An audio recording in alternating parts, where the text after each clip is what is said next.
Today, My Father's Dragon, chapters 9 and 10. Chapter 9. My Father Makes a Bridge.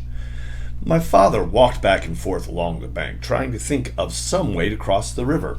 He found a high flagpole with a rope going over to the other side. The rope went through a loop at the top of the pole and then down the pole and around a large crank. A sign on the crank said, "To summon dragon, yank the crank, report disorderly conduct to gorilla." From what the cat told my father, he knew that the other end of the rope was tied around the dragon's neck, and he felt sorrier than ever for the poor dragon. If he were on this side, the gorilla would twist his wings until it hurt so much that he'd have to fly to the other side. If he were on the other side, the gorilla would crank the rope until the dragon would either choke to death or fly back to this side. What a life for a baby dragon. My father knew that if he called the dragon to come across the river, the gorilla would surely hear him. So he thought about climbing the pole and going across the rope. The pole was very high, and even if he could get to the top without being seen, he'd have to go all the way across hand over hand. The river was very muddy, and all sorts of unfriendly things might limit it. But my father could think of no other way to get across. He was about to start up the pole when, despite all the noise the monkeys were making, he heard a loud splash behind him. He looked all around in the water, but it was dusk now, and he couldn't see anything there. "It's me, Crocodile," said a voice to the left. "The water's lovely, and I have such a craving for something sweet. Won't you come in for a swim?" A pale moon came out from behind the clouds, and my father could see where the voice was coming from. The crocodile's head was just peeping out of the water. "Oh, no, thank you," said my father. "I never swim after sundown, but I do have something sweet to offer you. Perhaps you'd like a lollipop. And perhaps you have friends who would like a lollipop too." "Lollipop?" said the crocodile. "Why, that is a treat. How about it, boys?" A whole chorus of voices shouted, "Hurrah, lollipops!" And my father counted out as many as 17 crocodiles with their heads just peeping out of the water.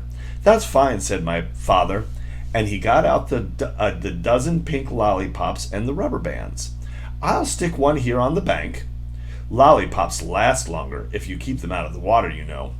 Now, one of you can have this one." The crocodile who had first spoken swam up and tasted it. "Delicious, mighty delicious," he said. "Now, if you don't mind," said my father, "I'll just walk along your back and fasten another lollipop to your tail. To the tip of your tail with a rubber band. You don't mind, do you?" "Oh, no, not in the least," said the crocodile. "Can you get your tail up out of the water just a bit?" asked my father. "Yes, of course," said the crocodile, and he lifted up his tail.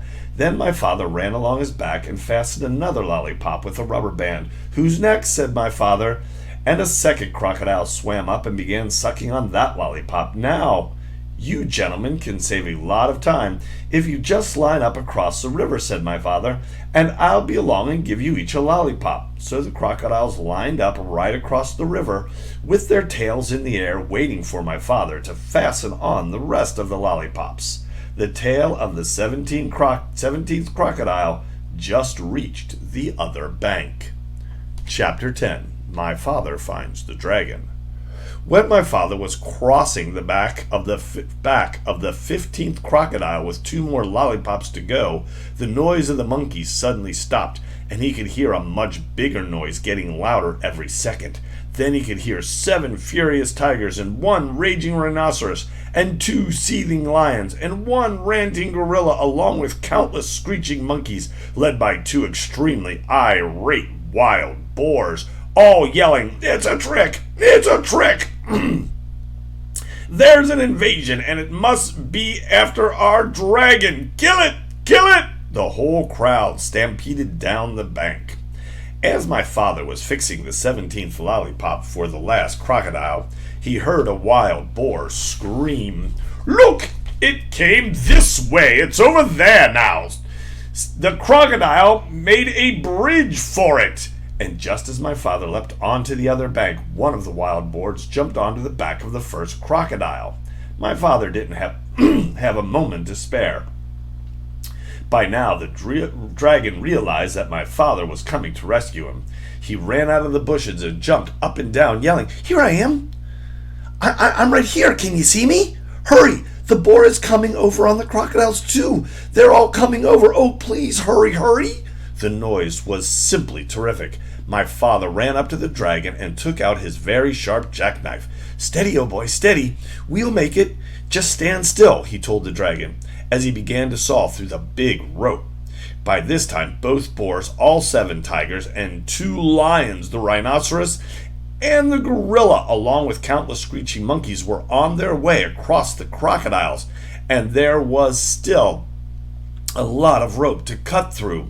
"Oh, hurry!" the dragon kept saying, and my father told him to stand still. "If I don't think I can make it," said my father, "we'll fly over to the other side of the river, and I can finish cutting the rope there." Suddenly the screaming grew louder and madder, and my father thought the animals must have crossed the river. He looked around and saw something which surprised and delighted him, partly because he had finished his lollipop, and partly because, as I told you before, crocodiles are very moody and not the least bit dependable, and are always looking for something to eat. The first crocodile had turned away from the bank and started swimming down the river. The second crocodile hadn't finished yet, so he followed right after the first, still sucking on his lollipop. All the rest did the same thing, one right after the other, until they were all swimming away in a line. The 2 wild boars, the 7 tigers, the rhinoceros, the 2 lions, the gorilla, and with the countless screeching monkeys, were all riding down the middle of the river on the train of crocodiles sucking pink lollipops, and all yelling and screaming and getting their feet wet.